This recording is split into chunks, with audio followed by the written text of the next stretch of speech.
Jaralim Harjema Ben de Havokel Nuráma, which means hello, my name is Ben, and I created the Nuráma language.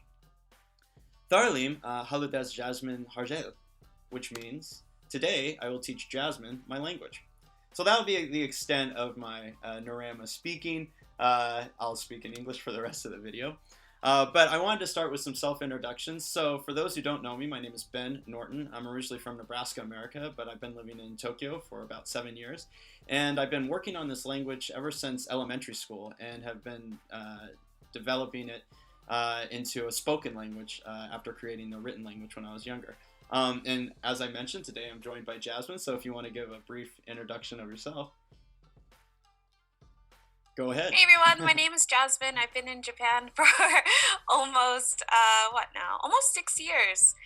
And here in Japan, I teach English, but I also am a YouTuber. I love to make videos and share my world of Japan and just different countries, traveling with my family, friends, and people around the world.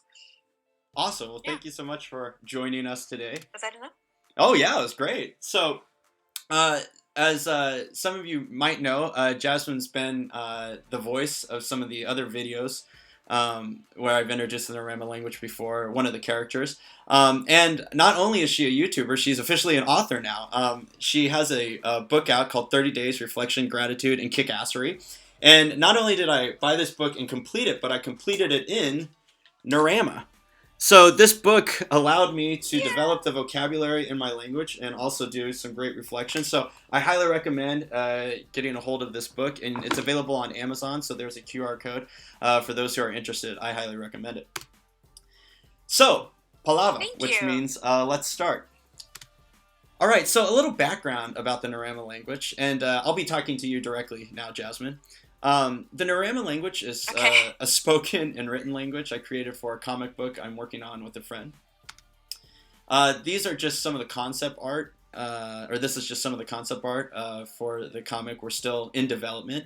But basically in the comic book there's two cultures, and one of the cultures is Nuráma and another culture is Omadi. And the storyline of the comic is the war between them has just ended, and they have to figure out how to get along now. And so it focuses a lot on cultural misunderstanding, lingual misunderstanding, which is something we both experience daily life living in Japan as foreigners. So that's kind of the main content of the comic book, and of course there's more details there, but something I'm really excited about is the language aspect. And the illustrator is a good friend of mine, Maurice Wegulo. Hey Maurice. It's very exciting to be able to collaborate on such a video and on such a comic book. The reason I mentioned videos just now is because I've been making videos introducing the Nuráma language to a lot of my friends and people who are interested in the language. So the main character, his name is Sahashi, and he's half Nuráma and half Omadi. And one of his good friends is Naluna, who Jasmine voiced in one of my previous videos. So as I mentioned before, the Nuráma language is one of the languages in the comic book, but there's another language called Omadi. Today I'm just going to be focusing on the Nuráma language, but maybe in the future, if you're interested in learning the Omadi language as well, I can introduce that too. So for a little more background, when I use the same alphabet I made for Nuráma to write English, the alphabet is called Nordish, because when I originally developed this alphabet, I was just using it to write English. You know, I didn't have like a spoken language for it. And with my last name being Norton, all my friends kind of as a joke called it Nordish, and it kind of just stuck. So it wasn't necessarily a name I came up with, but that was the name of it. So to show the distinction between it, Nordish looks like this. So phonetically, this means hello, and it's pronounced hello. But if I use the same alphabet to write the Nuráma language, hello in Nuráma is Jar Alim. As you can see here, which is a phrase we'll review a little bit later. But it's similar to how the Latin or Roman alphabet is used to write various languages. So for example, hello in English or bonjour in French. Same alphabet, but different language. That's kind of how Nordish and Nuráma work. Basically, Nordish means it's English, and Nuráma means it's the Nuráma language. So a lot of people, when they see my language, they think it looks like Arabic, and I can totally see that, especially since it's kind of got the same baseline going on. But I just wanted to point out some of the differences because a lot of people think, oh, you just took from Arabic and you kind of copy and pasted that. But as we'll learn today, it's quite a bit different than Arabic. I won't get into too much detail on how complicated Arabic is. But basically, in Arabic, most of the letters connect to each other, not all of them.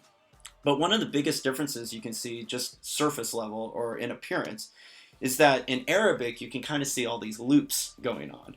And that's not really something that's actually part of the Nuráma alphabet. I don't have any words that loop.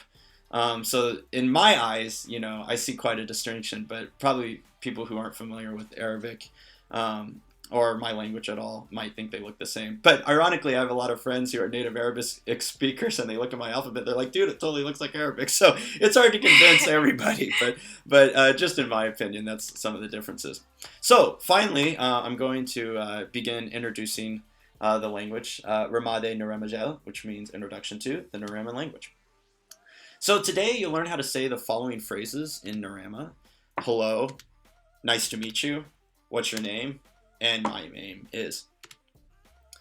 So I wanted to start with talking a little bit about the writing system and the vowels. So in the Nuráma language, and especially in the writing system, vowels are very important because they're going to dictate if a verb or if a word is a verb, an adjective, or a noun. So the 5 basic vowels are actually stolen from Japanese, a language you already know. So this will probably be familiar to you. So the first vowel in Nuráma is A. Next you have E. Next you have U. Next you have A. And what do you think the last one is? Oh! Exactly. So you have A, I, U, A, O, which of course is directly stolen from the Japanese vowel system A, I, U, A, O. But this basic vowel system is used in a majority of languages around the world, so it's not necessarily only unique to the Japanese language. But as far as the order is concerned, I took it from Japanese as opposed to English, which is A, E, I, O, U. So just as a quick review, this is A, and you can see it has a straight line. E has a curvy line. U kind of has a jagged line going to the right. A is kind of curved in like a hook. And then O, which is kind of just, I guess, a flag going off to the side. So after learning these 5 vowels, we'll do a quick quiz. Just try your best. See if you can remember some of them. I hate to put you on the spot, but all right. So quiz number 1. Any idea what vowel this is? Ah. Good. How about this one? Ooh. Good job. And you can kind of see it looks like a U on the bottom. No, it doesn't. A little bit. I just remembered because you said it's going like to the side. Okay, well maybe that helps you remember it too. How about this one? A. Yeah, good job. And the top tail kind of looks like the bottom tail in E, so that's one way to remember it. Yeah, yeah. Wait, which one? E? No, it's a trick question. It's A again. I'm sorry. I thought like at first I'm just like it looks like yeah, I might have repeated some of them. That's not even fair. You're so mean. I know. I'm sorry. How about this one? This one is E. Good job, man. You're a quick learner. How about this one? Is this A? Yeah. Okay, now I'm suspicious. No, don't be suspicious. What about this one? O? Yeah, man. I think you got a perfect score. No. U. Another try. It's curvy. Oh yeah, no. U is the one that goes like that. This is fun. E. Yeah, nice. Yeah. How about this one? No. I'm getting scared. It's the last one. Oh. Yeah. Good. So we'll be reviewing those again, but I just wanted to quiz you on them. So the structure of the vowels is actually really important in the Nuráma language. So if you notice, each vowel has what's called a hook, a base, and the stem. And the stem is what dictates the vowel's pronunciation. So for some uniformity, every vowel has a hook and a stem and a base that are pretty much the same. But the stem changes, and the stem is what's giving the vowel its sound. So as you can see, all the hooks and bases are the same in these vowels, but the stem is what's changing. So these are called single vowels. All the single vowels, all the single vowels, all the single vowels. Put your hands up. So anyway, we also have flowing vowels as well. Now, flowing vowels are used for words with more than one syllable. So if I have a word like cat, that's one syllable, that's going to have only one vowel, it's going to be a single vowel. But if I have the word like kitty, I have two vowels going on in there, and so you would have a flowing vowel. And a flowing vowel is just the single vowel juxtaposed, or kind of reflected, if you will. And it doesn't change the pronunciation, it's just merely for appearance. So it's the same exact pronunciation, so ah, e, u, a, and o. So we have single vowels, we have flowing vowels, and then the very last one is a final vowel. So in the Nuráma language, the last letter in every word is a little bit unique. I'll get into more detail about that. But final vowels are used for words that end in a vowel. So we'll look at some examples, but this is a sound ha, ah. So if the word ends with the ah sound, it kind of looks like a flowing vowel, but it's got a dash on top and then this kind of flowing line at the bottom. So this is ah, e, u, a, and o. So this will start to make a little more sense once we learn some more words. So some vocabulary. So, any idea what this pronunciation is? Correct, it's ah. So ah. Oh, really? Yeah. So ah is actually a word in Nuráma, and it's probably the most important word. It means to be. To be or not to be, as it were. So, if I put an H sound in front of this, it means I am. So, repeat after me. Ha. Ha. So that means I. Now, if I put a T in front of this verb, it means you are. Repeat after me. Ta. Ta. So ha, ta. These are really important as we move forward. Next, we have za. If I put a Z sound, it becomes he or she. In the Nuráma language, we don't dictate between male or female. Because if the person is already known, you don't necessarily need to, say he or she. If the person you're talking about has already been mentioned. So in Nuráma, he or she is za. So repeat after me. Za. Za. Like an Italian saying pizza. All right. So a quick quiz. Here we go. What does this mean? I am. Good. How about this one? You are. Good. And this one? He, she is. Do you know the pronunciation? Is this... Oh, sorry. Yeah, That's it's right okay. there. Ha, sha. An Italian saying pizza? Za. Nice. Good. So you have ha, ta, and za. Those are just the three we'll learn for today. Okay, a little more of the quiz. Any idea of this pronunciation? Ta. Good. How about this one? Ha. Nice. So now I want to talk about vowel diacritics before we move too far ahead. So a diacritic is a marking indicating a difference in pronunciation. Kind of like how the word cafe has a little dash above the E. That little dash is a diacritic. So that little line is telling you to pronounce the E sound, not as E, but as A. So in Nuráma, we also have diacritics. As a review, this is the vowel ah. But if I add a little dash on the bottom, it gives it the R sound. So the pronunciation here is R. So you can kind of see this little dash at the bottom is giving it the R sound. So an example word would be like star. It's the R in the word star, in the English word star. So if I put a dash underneath E, it becomes ear, and it's pronounced just like ear. If I do it for oo, it becomes For example, the word sure. If I put a dash underneath, it becomes air, like in the English word air. And then if I put a dash under O, it becomes or, as in the word door or the English word or. All right, so quick quiz. Try your best. Don't worry if you get some of them wrong. Any idea of this pronunciation? R. So what's the basic vowel? Or. Good. Oh. You're right. Or. So you can look at the basic vowel at top and you see that's an O. When you put a dash underneath, it becomes or. How about this one? This one is Good like job. sure. That's perfect. How about this one? This one is R. Yar, like a pirate. How about this one? This one is ear. Good job. So next we have vocabulary number 2. So without the dash, this is pronounced ha, but when we put the dash, it becomes har. And har in my language means my or mine. So ha is me, har is mine. Okay. So this is tar. What does tar mean in my language? Yours? Exactly. It means your or yours. How about czar? Well, I guess I gave it away, but the pronunciation is czar. Sorry about that. Zari.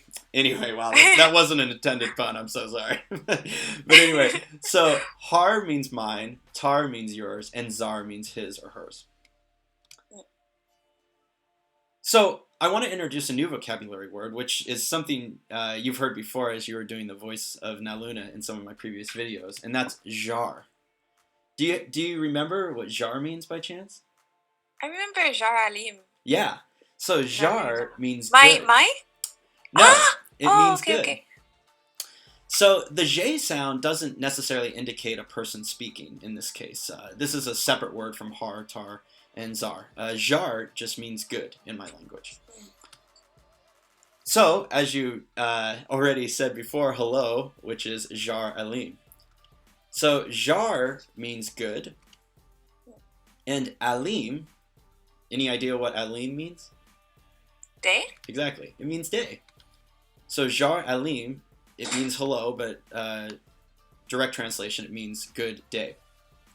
So I'll get into a little more detail about how this is constructed. But I want to talk next about the last group of diacritics. So if I have a basic vowel, I can put a dash underneath, and that gives it the R sound. But we can also put dashes on top of the vowel. So this is ah. If I put a dash here, it becomes ah, as in the word map. So it's a very subtle difference. It's the ah sound. And English doesn't necessarily distinguish through diacritics the pronunciation. You know, when we're kids, we're just learning that, you know, ah has multiple pronunciations. So e becomes I, as in the word dish. And u becomes as in the word cup. Don't worry, there's not a quiz on this. So this is a little complicated, so you can relax on this one.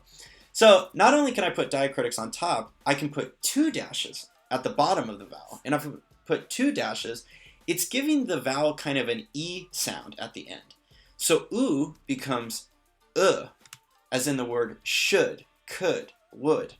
It's a weird vowel sound we have in English, that sound. So it's not ah, it's not oo, it's not it's So as in should.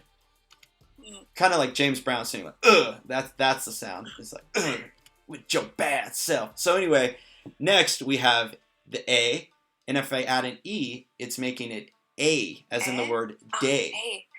So when we say the word day, we're not saying de, we're saying day. So we're adding this weird E sound at the end, day, and your mouth is kind of going wide. So those 2 dashes at the bottom are giving it an E sound. Any idea what this might be pronounced as? Ah.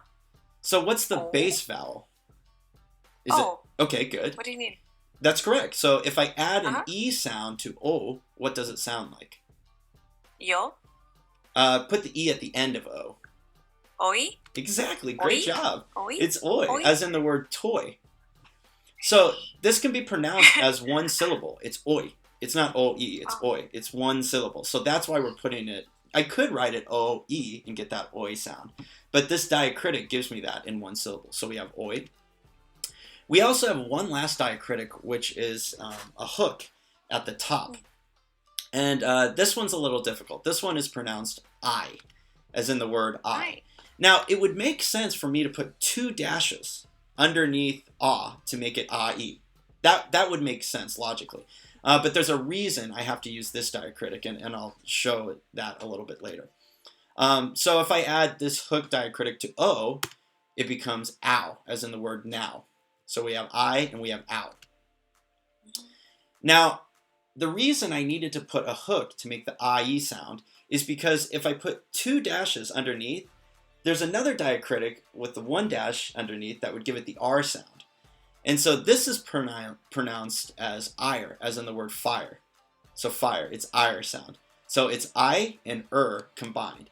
Now, if I put 2 dashes and then 1 dash underneath, it kind of looked awkward. It was 3 dashes at the bottom. So that's why I had to create this other diacritic of the hook to give it the I sound. I know it doesn't make too much sense, but it's like explaining a real language. Not that many things in Japanese or English make sense, but so it's a bit of an exception. So if I have ow and I add an R sound, we get hour, as in rush hour. Do you understand the words that are coming out of my mouth? Okay, here we go. So verbs. So we're finally getting into more of the grammar here. So something really neat about the Nuráma language is you can tell if a word is a verb, an adjective, or a noun just based on how it looks, even if you don't know the pronunciation. And I'll explain how that works. So all of the verbs in Nuráma start with a basic vowel in their first syllable. So a, I, u, a, o. If you see a vowel and there's no markings around it, no diacritics, then you know that word is going to be a verb. Oh, so okay. Each basic vowel is associated with a body part. So this is another cool concept. Not only do all verbs start with basic vowels, each one of these vowels is associated with a certain body part, and therefore the verbs that these vowels are used to make are also associated with the verbs for that body part. So, for example, a means mouth, I means eyes, u means ears, e means nose, and o means hand. So it's also not associated with the body part, but one of the 5 senses. So, taste, sight, hearing, smell, and touch. So, a quick quiz. That was a quick review. A is mouth, I is eyes. It's like head, shoulders, knees, and toes kind of thing. U is ears, A is nose, and O is hands. So, which one's this? Mouth. Good. How about this one? Ears. Good. And one way to remember is it kind of looks like ears like jetting out, kind of a little bit. Hands, right? Yeah, nice. Oh, eyes. Good job. How about this one? Ears. One more down. No. 1 second. I think you knows it. Nose? Yeah. She knows it. Good job. I'm sorry, I love puns. All right, so all of these verbs using these vowels are associated with one of those body parts or one of the 5 senses.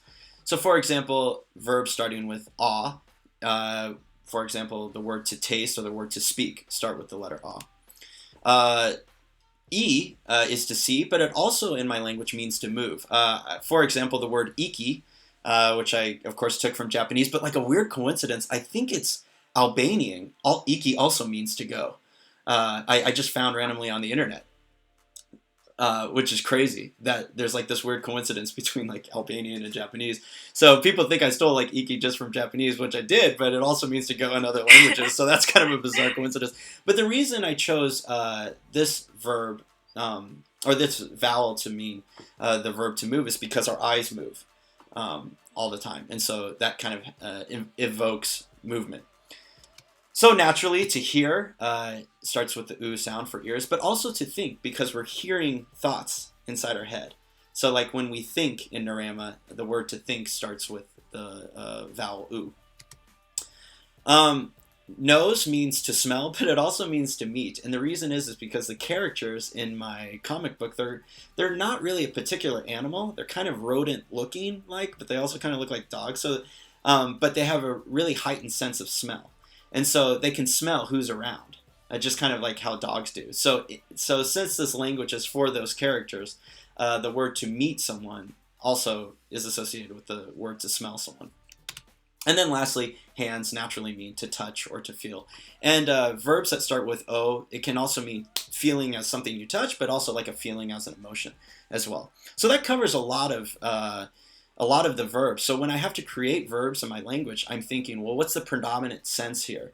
Like if I'm, for example, like the word to guess, well, the predominant sense is, thinking here, so it's like listening, so ears. Or like, eating, oh, well, it has to do with the mouth, and it's going to start with an ah. So the number one verb I want to teach you today is the word ella. And ella, under my umbrella. I didn't make a picture for that one. I just kind of thought of that now. But ella means to meet. So repeat after me, ella. Ella. Good. So ella means to meet. So all verbs start with a basic vowel and are conjugated using an initial consonant. I know that's a lot of words that probably don't make a lot of sense to you, but I'll explain what that means. So as we learned earlier, if I put an H in front of ah, it becomes I am. So if I put an H in front of ella, it becomes hella, which means I meet. This is hella awesome. So go tella ahead. is you meet. Hella is I meet. Tella. Hella. Oh yeah, so tella. So tella. Exactly. Very good. So jumping ahead, you're right. So tella means you meet. Exactly. So hella, tella. So I could say helata, which means I meet you, or tellaha, you meet me. And of course, if I add the Z sound, it becomes he or she meets, zella. So hella, tella, zella. So the roots of all of the verbs start with a vowel. And when I add one of those consonants in front of it, it dictates, who's doing the vowel, conjugates the vowel. Or conjugates the verb, I'm sorry. It says who's doing the verb, conjugates the verb. So I can also conjugate it by, past tense, negative tense. So if I add an N in front of it, it means to not meet as negative tense. So nella, in this case. That's just simple negative tense. If I add the V sound, it makes it past tense. So vela means I met, and this is past tense. If I put an M in front of it, it's the ing sound in English.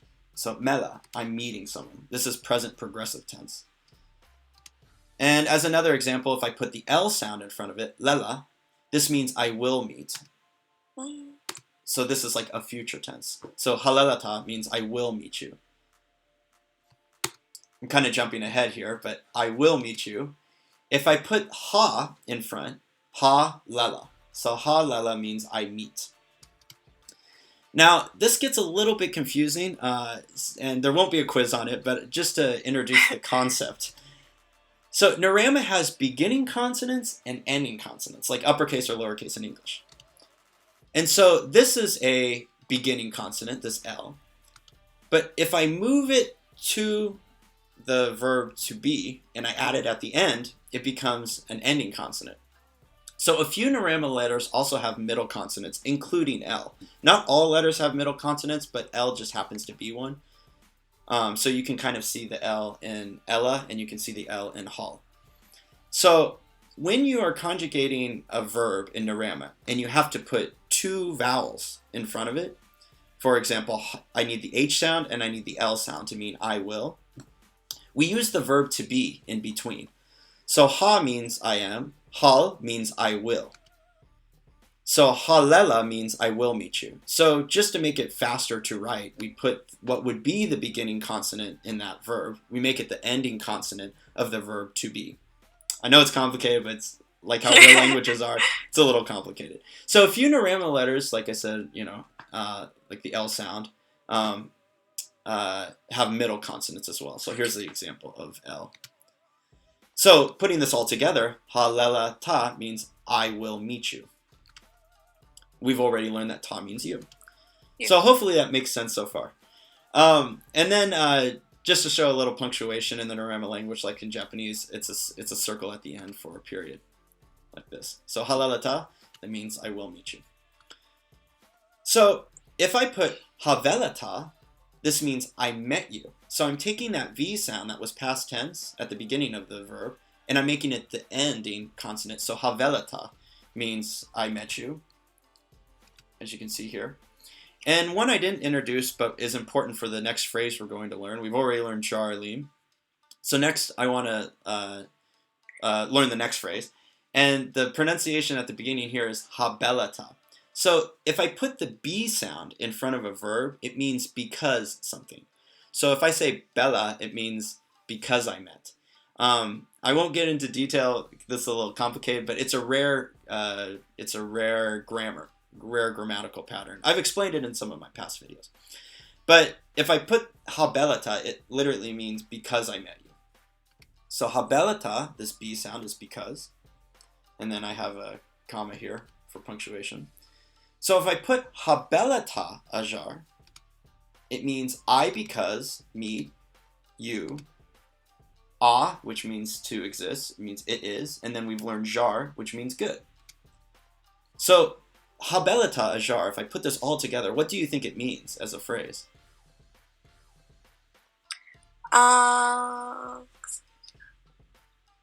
Wait. It's on the tip of my tongue. I'm trying to like put it into a grammatically correct sentence. Okay. Almost like likewise. So after I say, in regards to, well, if I meet you for thanks the first to you. time, it's a good guess. So after I meet you for the first time, I would say hello. What's the next thing I would probably say if I'm meeting you for the first time? Nice to meet you. Exactly. So it means nice to meet you. So so what I'm saying is because I meet you, it is good. So it's a set phrase in Nuráma meaning nice to meet you. For those who speak Japanese and who are listening, hajimemashite, I mean that literally means almost like it's the beginning of something. It's like it's the beginning of us meeting. So hajimemashite, it's like let's begin, which is kind of a cool way to say nice to meet you. But in the Nuráma language, it's not a direct translation. It's not literally nice to meet you, but it's because I meet you, it is good. So habelata ajar. So phrase number 2 is habelata ajar. So repeat after me. Habelata. Habelata. Ajar. Ajar. Habelata ajar. Habelata ajar. Very good.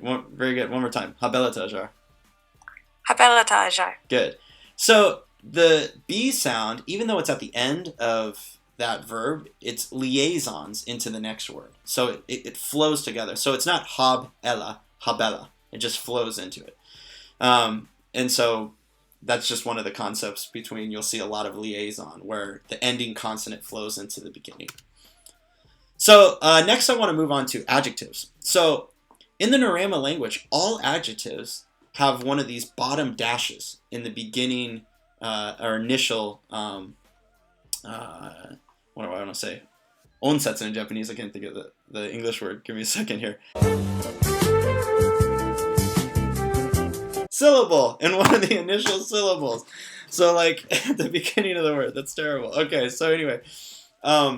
So if the initial syllable has an R sound, then you know it's an adjective. So for example, ha means I, but if I say har, it means mine. Well, grammatically, that is an adjective. So like my book, I'm describing the book with the adjective mine. So it's my book, or it's your book. And so the word jar, which means good, you know it's an adjective because it has that R sound. And good, in this case, is an adjective. So each adjective has one of these letters in its initial syllable. If I only would have pressed next on the slide, I would have come up with the word syllable. I don't know what's wrong with me. All right, so as I mentioned before, the word jar, of course, means good. And we know that because it has the R sound in it. So we know that it's an adjective of some sort. Now, also in the Nuráma language, we can use this dash not only underneath a vowel, but actually in between a vowel and a consonant. So for example, the word kri, which is actually a word you said in one of the videos, ulem kri, which means it sounds fun.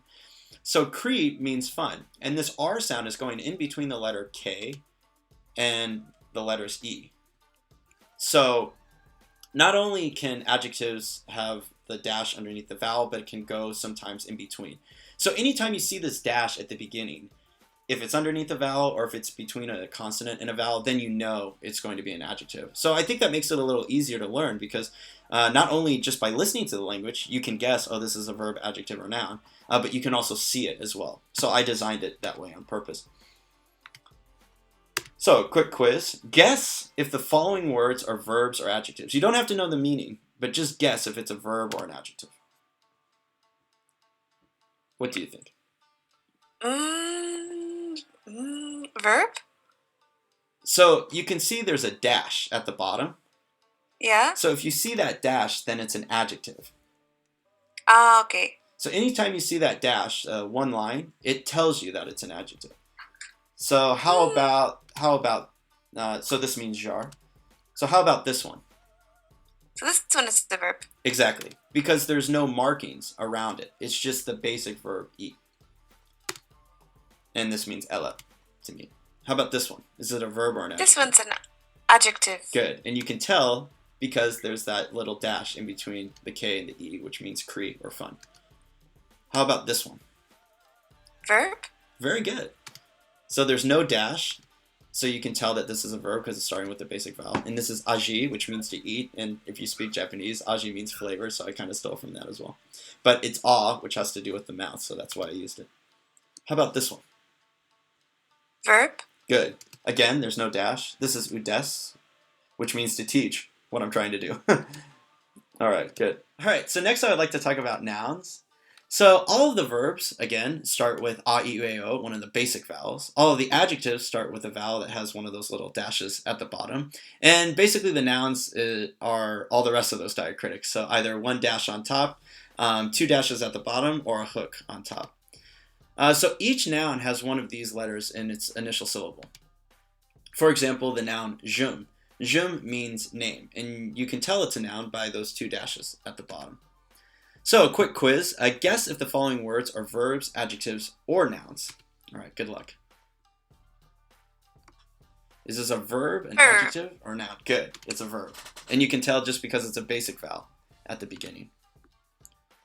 This word is the word okel, which means to create. And it has o, which refers to hands. So when you're creating something, you're using your hands. So that's kind of the concept going on behind that.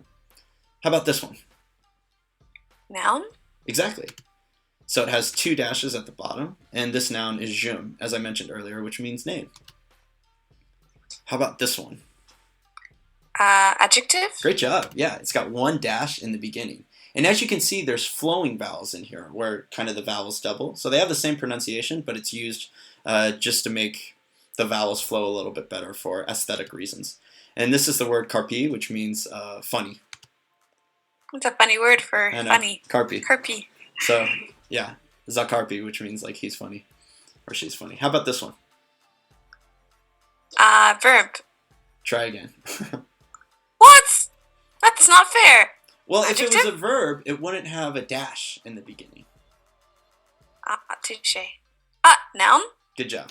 It's a noun. So there's two dashes? One at the front, one at the back? Actually, it's not. The dash at the back is the letter M for this word. So not to get too complicated, but you're kind of focusing, or you want to focus at the beginning of the word, because the beginning of the word is what's telling you if there's a verb, adjective, or noun. So it's really that first vowel. If that first vowel has one of those dashes around it, then it's telling you a verb, adjective, or noun.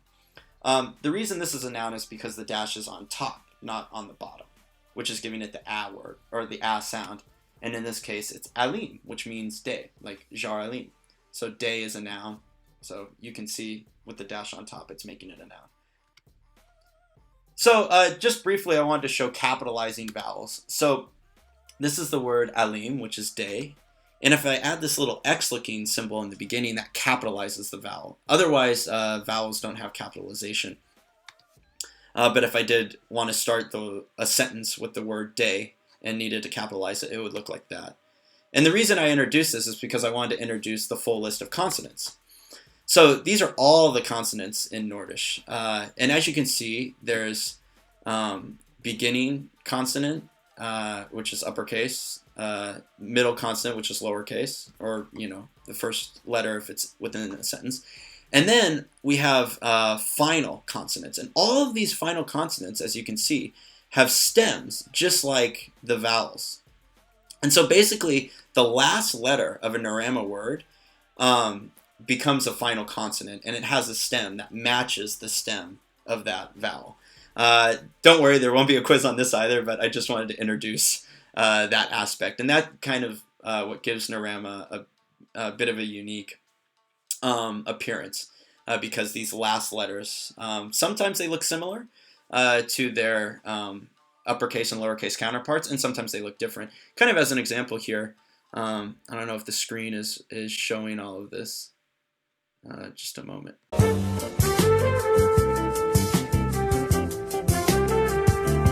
There we go. I don't know if the screen was showing all of this before, but you can see, let's just use the letter K as an example. We have uppercase K here and then a lowercase k. It's just like a smaller version. And then you can see the K symbol here at the bottom, but there's a stem, just like its vowel. And then this is a full list of consonants. A full list of vowels that we were learning earlier. And in red, I put IPA, which is not a beer, but the International Phonetic Alphabet, for those fellow language nerds who are really interested in knowing the phonetic base of the vowels. All right, so we're almost done. I wanted to move on to our third phrase of the 4 phrases we're going to learn, which is, what's your name? So we've already learned 2 of the words in this 3-word phrase. The new word we have to learn is the word what, which is pronounced ka. Repeat after me. Ka. Ka. Exactly. Ka. Boston accent. Ka. Yeah, ka. In the ka. Get in the ka. I got my khakis. All right, so we got ka.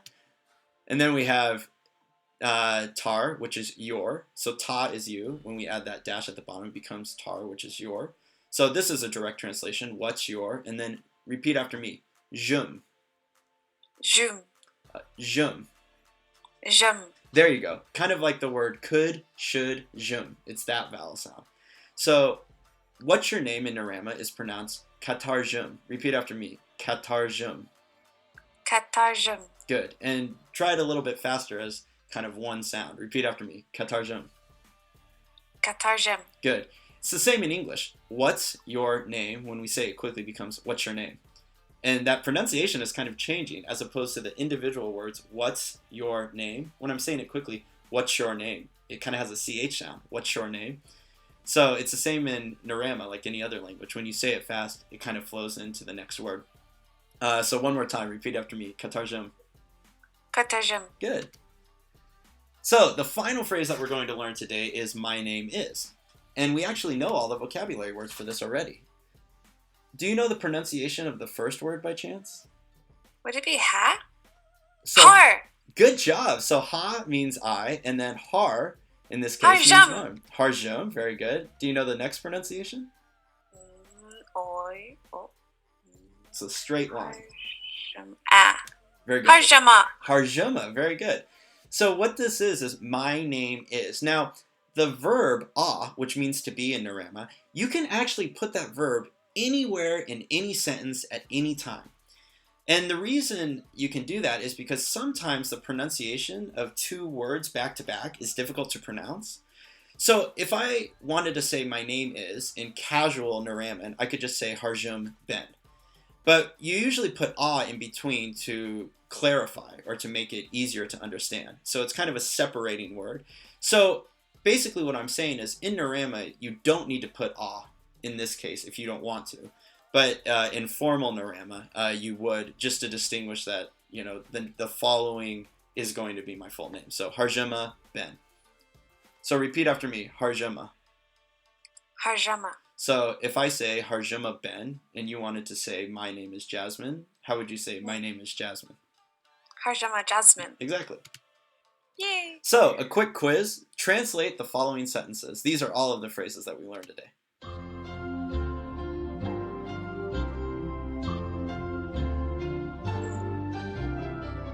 Zar. You don't have to know. Car. You don't have to know the pronunciation. You only have to know the meaning. Ah, meaning.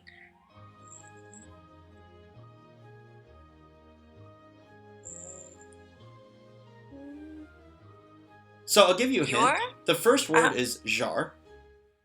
Mm-hmm. So what does jar alim mean in Nuráma? How are you? Not how are you. That's good. Something good. So right? good day. Hello. Good job. You're able to deduce it. Good. So this is complicated because you're just learning it for the first time. But jar alim means good day, which translates to hello. Good. All right, this is one of the longer ones that we learned. Habelata jar.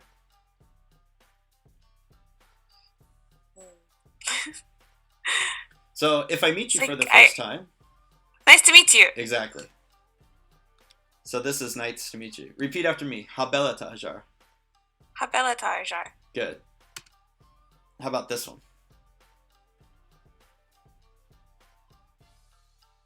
Huh.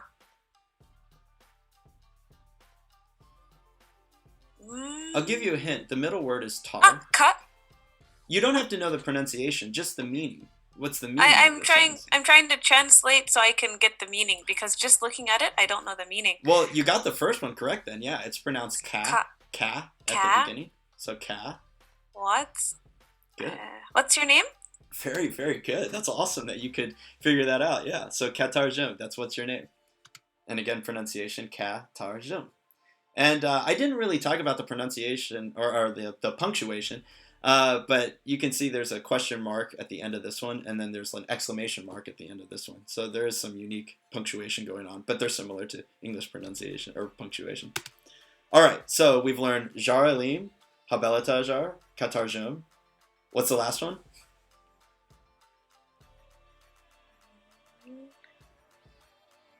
Har. Yeah, you're challenging yourself to do the pronunciation. I'm just asking for the meaning, but yeah, no. It's because for me, it's difficult for me to just look and know the meaning. Okay. For me, from the beginning, I was able to really connect the the pronunciation, how to read it. Yeah. Was the easier part for me. That's great. That's great. So I don't trying to. It's har. Mm-hmm. Not your. Your name is. No, Har is my name is. Very good. My name is. So Harjuma. Yeah. All right, great. Tar is your. Okay. So tar is your and har is mine. Good. And zar is his or her. Exactly. Great job. You got a good memory.